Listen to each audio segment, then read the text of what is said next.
मैं जो कुछ भी कह रहा हूं वो संविधान के साथ क्या हुआ उसी की बात कर रहा हूं। पत्रकारों के सामने कैबिनेट के निर्णय को फाड़ दिया, संसद में आए बिना, जबकि संसद में आना पड़ता, संसद को ही अस्वीकार कर दिया गया। भारत के संविधान का अगर कोई पहला पुत्र है तो ये संसद है, उसको भी उन्होंने गला घोटने का काम किया। देश की जनता से छुपाना चाहते थे। बाबा साहब को भारत रत्न देने का काम भी जब कांग्रेस सत्ता से बाहर गई तब संभव हुआ। बाबा साहब आंबेडकर एक दीर्घदृष्टा थे और इसका सबसे बड़ा नुकसान एससी, एसटी और ओबीसी समाज को हुआ है। नेहरू जी से लेकर के राजीव गांधी तक कांग्रेस के प्रधानमंत्रियों ने आरक्षण का घोर विरोध किया है। जब कांग्रेस को देश ने हटाया, जब कांग्रेस गई, तब जाकर के ओबीसी को आरक्षण मिला। ये मैं बाबा साहब की बात कर रहा हूं, इतना वीडियो कट करके घुमाना मत। आदरणीय, उनके लिए संविधान वो पवित्र ग्रंथ नहीं है, उनके लिए एक हथियार है राजनीति का। जो अपनी पार्टी के संविधान को नहीं मानते हैं, संविधान के तहत सरदार साहब ही देश के प्रधानमंत्री बनते हैं, लेकिन लोकतंत्र में श्रद्धा नहीं, खुद के संविधान पर विश्वास नहीं, खुद के ही संविधान को स्वीकारना नहीं, और सरदार साहब देश के प्रधानमंत्री नहीं बन सके। जो लोग अपनी पार्टी के संविधान को, जो लोग अपनी पार्टी के संविधान को नहीं मानते, वो कैसे देश के संविधान को स्वीकार कर सकते हैं? काम किया क्यों? संविधान के साथ खिलवाड़ करने का लहू उनके मुंह लग गया। आदरणीय सभापति जी, अगली पीढ़ी भी इसी खिलवाड़ में जुड़ी पड़ी है। एक किताब को मैं कोट कर रहा हूं, उस किताब में जो लिखा गया है, और उसमें प्रधानमंत्री उस समय के मेरे पहले जो प्रधानमंत्री थे उनको कोट किया है। उन्होंने कहा है, मुझे यह स्वीकार करना होगा कि पार्टी अध्यक्ष सत्ता का केंद्र है। ये मनमोहन सिंह जी ने कहा है, जो किताब में लिखा गया है। मुझे यह स्वीकार करना होगा कि पार्टी अध्यक्ष सत्ता का केंद्र है। सरकार पार्टी के प्रति जवाबदेह है। इतिहास में पहली बार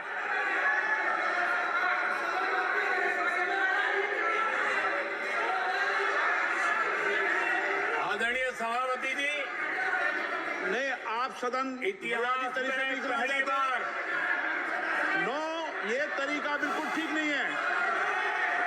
सदन के नेता बोल रहे हैं, आपको मर्यादा रखनी चाहिए। ऐसे सदन नहीं चलेगा इस तरीके से, गलत तरीका आपका ये।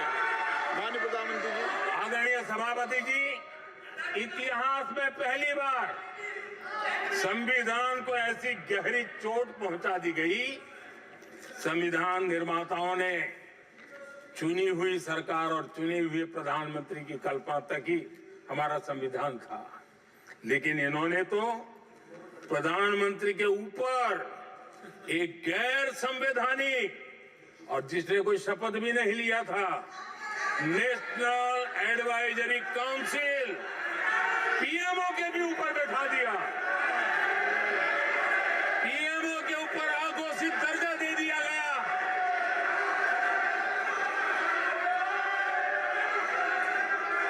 आदरणीय सभापति जी, इतना ही नहीं, और एक पीढ़ी आगे चले, और उस पीढ़ी ने क्या किया?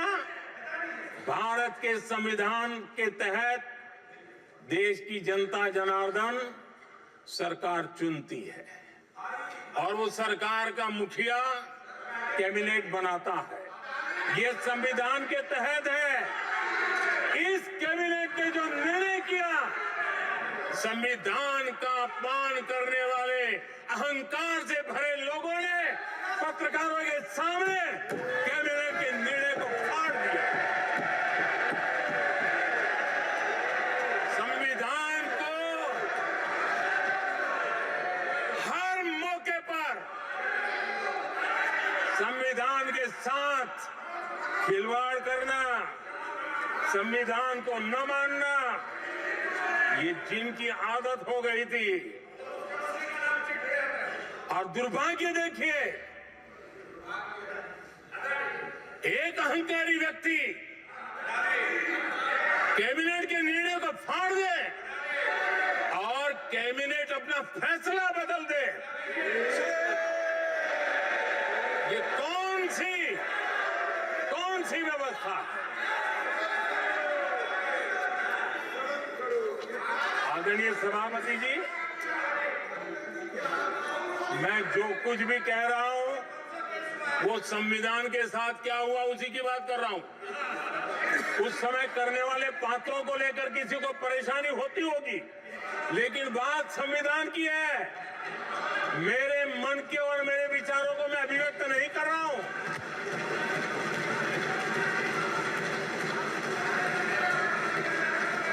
आदरणीय सभापति जी, कांग्रेस ने निरंतर संविधान की अवमानना की, संविधान के महत्व को कम किया। कांग्रेस इसके अनेक उदाहरणों से भरा पड़ा हुआ है। संविधान के साथ धोखेबाजी कैसे करते थे, संवैधानिक संस्थाओं को कैसे नहीं मानते थे, इस देश में बहुत कम लोगों को मालूम होगा। 370 की तो पता है सबको, 35A का पता बहुत कम है। संसद में आए बिना, जबकि संसद में आना पड़ता, संसद को ही अस्वीकार कर दिया गया। भारत के संविधान का अगर कोई पहला पुत्र है तो ये संसद है, उसको भी उन्होंने गला घोटने का काम किया। 35A जो संसद में लाए बिना उन्होंने देश पर थोप दिया, और अगर 35A न होता तो जम्मू कश्मीर में जो हालत पैदा हुई वो हालत पैदा न हुई होती। राष्ट्रपति के आदेश पर यह काम किया गया और देश की संसद को अंधेरे में रखा गया। आदरणीय सभापति, ये संसद का अधिकार था, कोई अपनी मनमानी से नहीं कर सकता था, लेकिन और उनके पास बहुमत था, कर सकते थे, लेकिन वो नहीं किया क्योंकि पेट में पाप था, देश की जनता से छुपाना चाहते थे। आदरणीय सभापति जी, इतना ही नहीं, बाबा साहब आंबेडकर जिनके प्रति आज सम्मान का भाव सब कोई अनुभव कर रहा है, और हम लोगों के लिए तो बहुत विशेष है, क्योंकि हम लोगों के लिए तो जीवन में बहुत बड़ी जो कुछ भी रास्ते मिले ना वहीं से मिले हैं। आदरणीय सभापति जी, बाबा साहब आंबेडकर, इनके प्रति भी इनके मन में कितनी कटुता भरी थी, कितना द्वेष भरा था, मैं आज उसके डिटेल में जाना नहीं चाहता हूं, लेकिन जब अटल जी की सरकार थी तब बाबा साहब आंबेडकर, उनका जो महापरिनिर्वाण भूमि है, वहां पर अलीपुर रोड पर अटल जी की सरकार में बाबा साहब आंबेडकर जी के स्मृति में एक स्मारक बनाना तय हुआ। अटल जी के समय यह नहीं हुआ। दुर्भाग्य देखिए, 10 वर्ष यूपीए की सरकार रही, उसने इस काम को नहीं किया, न होने दिया। बाबा साहब आंबेडकर का जब हमारी सरकार आई, बाबा साहब आम्बेडकर के प्रति हमारा श्रद्धा होने के कारण हमने अलीपुर रोड पर बाबा साहब मेमोरियल बनाया और उसका काम किया। आदरणीय सभापति जी, दिल्ली में जब बाबा साहब आम्बेडकर के 1992 में, उस समय चंद्रशेखर जी कुछ समय थे, तब एक निर्णय किया गया था, आम्बेडकर इंटरनेशनल सेंटर यही जनपद के पास 40 साल तक वो कागज पे ही पड़ा रहा, नहीं किया गया। और तब जाकर के 2015 में हमारी सरकार आई और हमने आकर के इस काम को पूरा किया। बाबा साहब को भारत रत्न देने का काम भी जब कांग्रेस सत्ता से बाहर गई तब संभव हुआ। इतना ही नहीं, आदरणीय सभापति जी, बाबा साहब आम्बेडकर के 125 साल तो हमने पूरी दुनिया में बनाए थे, विश्व के 120 देशों में बनाने का काम किया था। लेकिन जब बाबा साहब आम्बेडकर की शताब्दी थी, तब अकेली बीजेपी की सरकार थी मध्य प्रदेश में। सुंदरलाल जी पटवा हमारे मुख्यमंत्री जी थे और महू में जहां बाबा साहब आम्बेडकर जी का जन्म हुआ था, उसको एक स्मारक के रूप में पुनर्निर्माण करने का काम सुंदरलाल पटवा जी जब मुख्यमंत्री थे तब मध्य प्रदेश में हुआ था। शताब्दी के समय भी उनके साथ यही किया गया था। आदरणीय सभापति जी,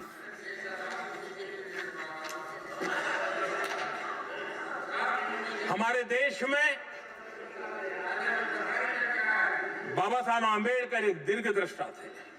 समाज के दबे कुचले लोगों को मुख्य धारा में लाने के लिए वो प्रतिबद्ध थे और एक लंबे सोच के साथ भारत को अगर विकसित होना है तो भारत का कोई अंग दुर्बल नहीं रहना चाहिए, ये चिंता बाबा साहब को सताती थी।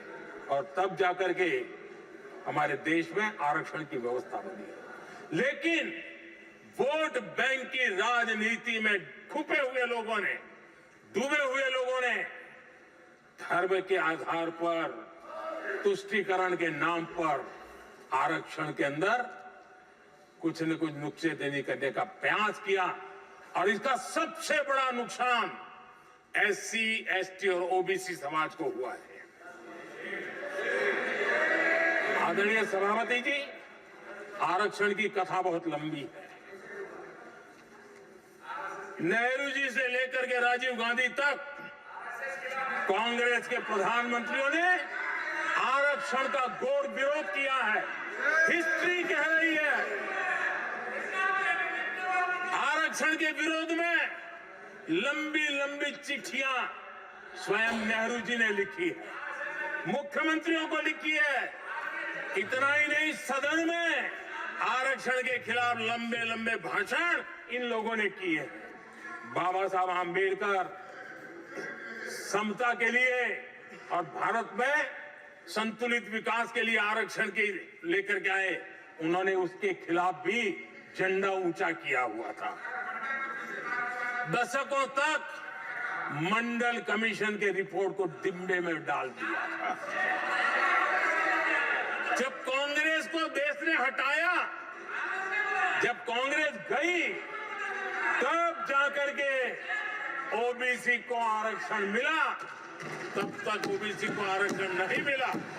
ये कांग्रेस का पाप है। अगर उस समय मिला होता तो आज देश के अनेक पदों पर ओबीसी समाज के लोग भी देश की सेवा करते, लेकिन नहीं करने दिया, नहीं होने दिया।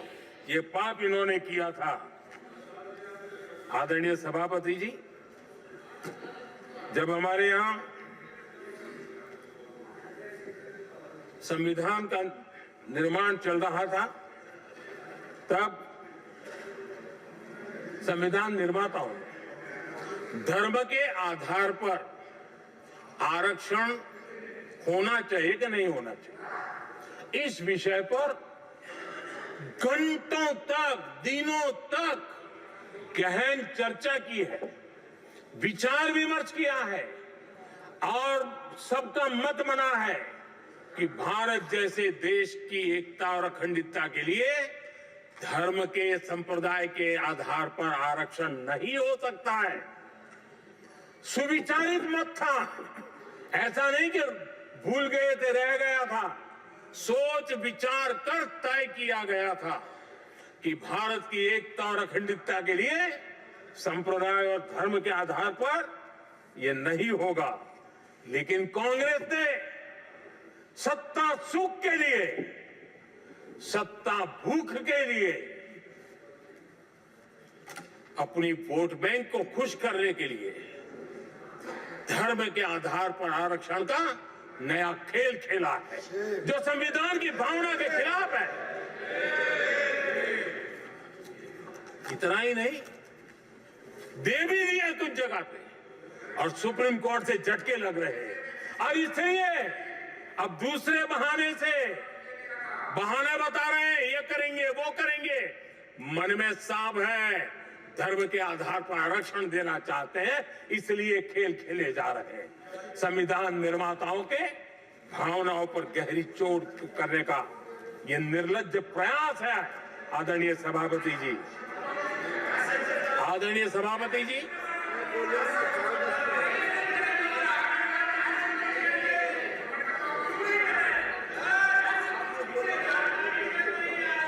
आदरणीय सभापति जी, एक गलत और विषय, ये तरीका ठीक नहीं। आपके नेता ने बोला, आपने बोला दोबारा बात मत करो। जिसकी भी मैं चर्चा करना चाहता हूं, और वो ज्वलंत विषय समान नागरिक संहिता, यूनिफॉर्म सिविल कोड। ये विषय भी संविधान सभा के ध्यान बाहर नहीं था। संविधान सभा ने यूनिफॉर्म सिविल कोड को लेकर के लंबी चर्चा की, गहन चर्चा की, और उन्होंने